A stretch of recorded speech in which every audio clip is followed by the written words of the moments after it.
Following balances calculate cash from operations. ಈಗ ಕೊಟ್ಟಿರೋದ್ರಲ್ಲಿ ನಾವು ಸೇಮ್ ಆ್ಯಸ್ ಯೂಶ್ವಲ್ ನಿಮ್ಮ ಪ್ರಾಬ್ಲಮ್ ತಿಳ್ಕೊಂಡಂಗೆ ಕರೆಂಟ್ ಅಸೆಟ್ಸ್ ಕರೆಂಟ್ ಲಯಬಿಲಿಟೀಸ್ ಯಾವುದು ಅಂತ ಐಡೆಂಟಿಫೈ ಮಾಡ್ಕೊಳ್ಳೋಣ. First bills receivable, current asset, debtors, current asset, bills payable, current liability, creditors, current liability, outstanding expenses, current liability, prepaid expenses, current asset, accrued income, current asset, income received in advance, current liability.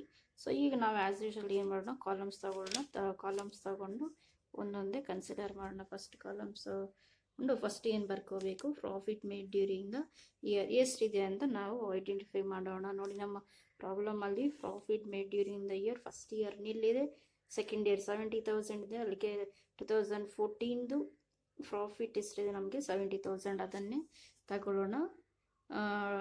70,000 profit made during the year 70,000.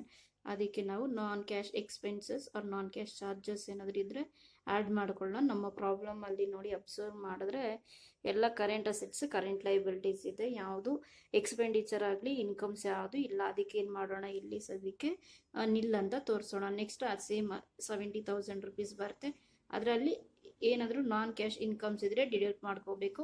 ಪ್ರಾಬ್ಲಮಲ್ಲಿ ಏನು non cash incomes ಇಲ್ಲ, ಅದಕ್ಕೆ 70,000 ಬರುತ್ತೆ. Next adjustment for changes in current operating assets and current operating liabilities. ಅದರಲ್ಲಿ first one ಏನು ಮಾಡ್ಕೋಬೇಕು, add. ಅದು ಏನೇನು add ಮಾಡಬೇಕಂದ್ರೆ increase in current liabilities and decrease in current assets. ಅಂದರೆ ಕರೆಂಟ್ ಲಯಬಿಲಿಟೀಸ್ನ ಕನ್ಸಿಡರ್ ಮಾಡೋದಾದರೆ ಅದರ ವ್ಯಾಲ್ಯೂಸು ಇನ್ಕ್ರೀಸ್ ಆಗಿರಬೇಕು ಪ್ರೀವಿಯಸ್ ಇಯರಿಂದ ಕರೆಂಟ್ ಇಯರ್ಗೆ. ಅಸೆಟ್ಸನ್ನು ಕನ್ಸಿಡರ್ ಮಾಡಿದ್ರೆ ಪ್ರೀವಿಯಸ್ ಇಯರಿಂದ ಕರೆಂಟ್ ಇಯರ್ ಏನು ಮಾಡಿರಬೇಕು, ಅದರ ಕರೆಂಟ್ ಅಸೆಟ್ಸ್ ವ್ಯಾಲ್ಯೂ ಡಿಕ್ರೀಸ್ ಇರಬೇಕು. ಆ ಥರ ಐಟಮ್ಸ್ನ ಮಾತ್ರ ತಗೋಬೇಕು. ಈಗ ಪ್ರಾಬ್ಲಮಲ್ಲಿ ನಾವು ನೋಡೋದಾದರೆ ಏನಪ್ಪ ಇದೆ ಅಂದರೆ, ಫಸ್ಟ್ ಒನ್ ಬಿಲ್ಸ್ ರಿಸೀವಬಲ್ ಇದೆ, ಇದು ಕರೆಂಟ್ ಅಸೆಟ್ ಏನಾಗಬೇಕು ಅಂತ ಹೇಳಿದ್ದಾರೆ, ಅದರ ವ್ಯಾಲ್ಯೂ ಡಿಕ್ರೀಸ್ ಆಗಿರಬೇಕು ಅಂತ ಹೇಳಿದ್ದಾರೆ. ಈಗ ನಾವು ತಗೋಬೇಕಾಗಿರೋದು, ಈಗ ಕನ್ಸಿಡರ್ ಮಾಡಿದ್ರು ಅದರ ವ್ಯಾಲ್ಯೂ ಡಿಕ್ರೀಸ್ ಆಗಿದೆ ಅಂದರೆ ನಾವೀಗ ಅದನ್ನು ತಗೋಬೋದು. ಬರ್ಕೊಳ್ಳೋಣ. ನಾವಿಲ್ಲಿ ಡಿಕ್ರೀಸ್ ಇನ್ ಬಿಲ್ಸ್ ರಿಸೀವಬಲ್ ಬ್ರಾಕೆಟಲ್ಲಿ ಕರೆಂಟ್ ಅಸೆಟ್ ಎಷ್ಟು ಡಿಕ್ರೀಸ್ ಆಗಿದೆ ಅಂದರೆ 3,000 rupees ಡಿಕ್ರೀಸ್ ಆಗಿದೆ ಅಂತ ಬರ್ಕೊಳ್ಳೋಣ. ನೆಕ್ಸ್ಟ್ ಬರೋದಾದರೆ ಡೆಟಾರ್ಸ್ ಇದೆ, ಡೆಟಾರ್ಸ್ ಆಲ್ಸೋ ಕರೆಂಟ್ ಅಸೆಟ್, ಅದರ ವ್ಯಾಲ್ಯೂ ಡಿಕ್ರೀಸ್ ಆಗೋಬೋದು, ಏನಾಗಿದೆ ಇನ್ಕ್ರೀಸ್ ಆಗಿದೆ. ಅಂದರೆ ಇದನ್ನ ಏನು ಮಾಡ್ಕೋಬೇಕು, ಇವಾಗ ಡಿಡಕ್ಟ್ ಮಾಡ್ಕೋಬೇಕು. ಯಾವ ಕರೆಂಟ್ ಅಸೆಟ್ಸ್ ವ್ಯಾಲ್ಯೂ ಡಿಕ್ರೀಸ್ ಆಗಿದ್ರೆ ಅದನ್ನು ಆ್ಯಡ್ ಮಾಡ್ಕೋಬೇಕು. At the same time current liabilities value increase ಆಗಿದ್ರೆ ಅದನ್ನು ತಗೋಬೇಕು. ಈಗ ಡೆಟಾರ್ಸ್ ವ್ಯಾಲ್ಯೂ ಇನ್ಕ್ರೀಸ್ ಆಗಿದೆ, ಅದಕ್ಕೆ ನಾವು ತಗೊಳ್ಳೋದು ಬೇಡ. ನೆಕ್ಸ್ಟ್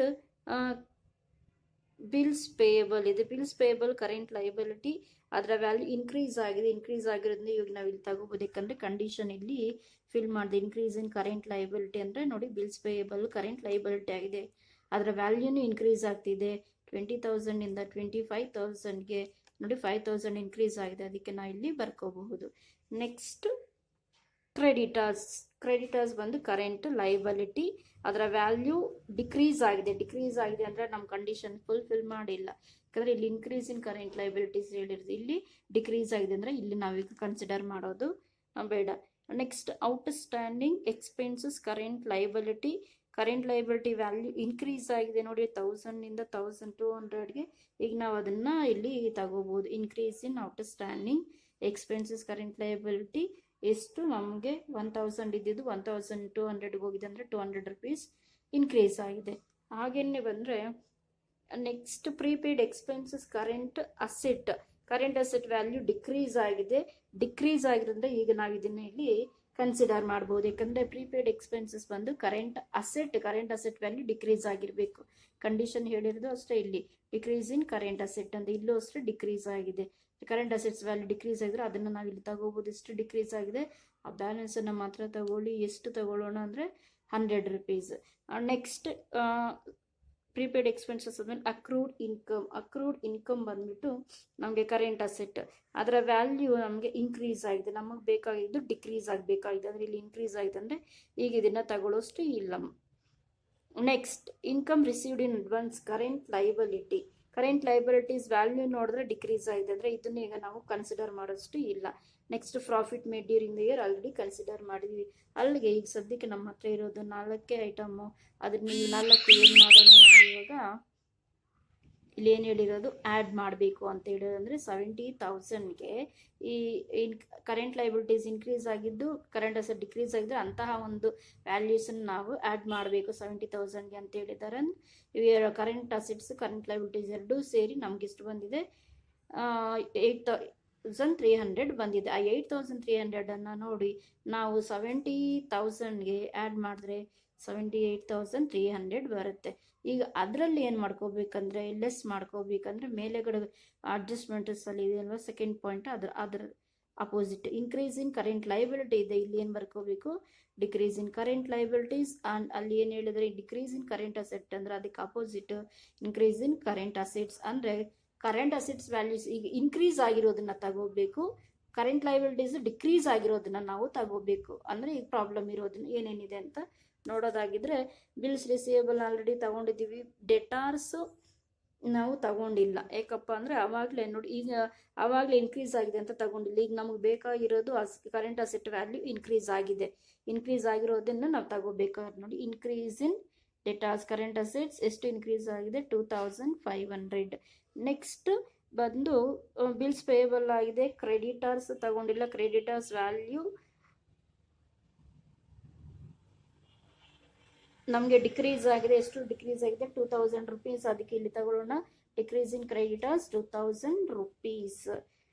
ನೆಕ್ಸ್ಟ್ ಔಟ್ಸ್ಟ್ಯಾಂಡಿಂಗ್ ಎಕ್ಸ್ಪೆನ್ಸಸ್ ತಗೊಂಡಿದ್ದೀವಿ, ಪ್ರೀಪೇಡ್ ಎಕ್ಸ್ಪೆನ್ಸಸ್ ತಗೊಂಡಿದ್ದೀವಿ, ಅಕ್ರೂಡ್ ಇನ್ಕಮ್ ಕರೆಂಟ್ ಅಸೆಟ್ ಅದರ ವ್ಯಾಲ್ಯೂ ಇನ್ಕ್ರೀಸ್ ಆಗಿದೆ, ಕರೆಂಟ್ ಅಸೆಟ್ ವ್ಯಾಲ್ಯೂ ಇನ್ಕ್ರೀಸ್ ಆಗಿದೆ, ಅದನ್ನು ನಾವಿಲ್ಲಿ ತಗೋಬೋದು. ನೋಡಿ ಇಲ್ಲಿ ತಗೊಂಡಿದ್ದೀವಿ ಇನ್ಕ್ರೀಸ್ ಇನ್ ಅಕ್ರೂಡ್ ಇನ್ಕಮ್ ಬ್ರಾಕೆಟಲ್ಲಿ ಕರೆಂಟ್ ಅಸೆಟ್ ಎಷ್ಟು ಇನ್ಕ್ರೀಸ್ ಆಗಿದೆ ಅಂದರೆ 150.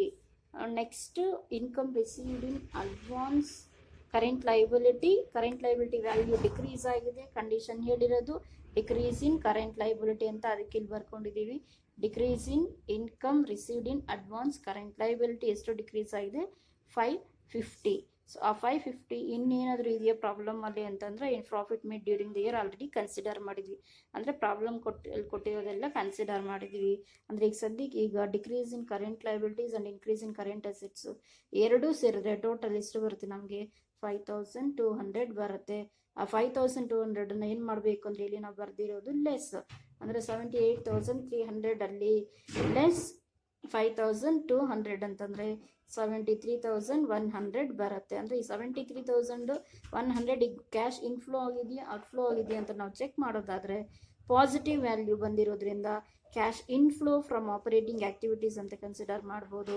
ಅದೇ ನೆಗೆಟಿವ್ ವ್ಯಾಲ್ಯೂಸ್ ಇದ್ದಿದ್ರೆ cash outflow from operating activities ಅಂತ ಕನ್ಸಿಡರ್ ಮಾಡಬೇಕು. ಈ ರೀತಿ ಕ್ಯಾಶ್ ಫ್ಲೋ ಫ್ರಮ್ ಆಪರೇಟಿಂಗ್ ಆ್ಯಕ್ಟಿವಿಟೀಸನ್ನು ನಾವು ಮಾಡೋದು.